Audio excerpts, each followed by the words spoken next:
Removing the fan belt on a Toyota new Avanza 1.3L engine is not difficult if you know where to start. First, make sure the engine is completely cool and disconnect the battery for safety. You'll need a 12mm wrench or a ratchet to release the tensioner pulley. Before removing the belt, take a quick picture of the routing so you can reinstall it the same way later. This will help you avoid confusion when putting the new belt back. Now locate the tensioner pulley. It's the one connected to a small spring arm. Insert your wrench or breaker bar and slowly pull it in the direction that releases the tension. While holding it, slide the belt off one of the upper pulleys, usually the alternator.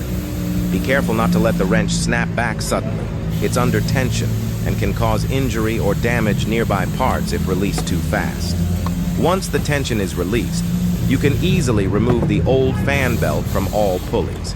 Check the belt's surface for cracks, fraying, or glazing. Those are signs it's time for replacement. Spin each pulley by hand to make sure there's no noise or rough movement. When installing a new belt, follow the same path as the photo you took earlier and double-check the tension before starting the engine. That's it. Your fan belt replacement is complete.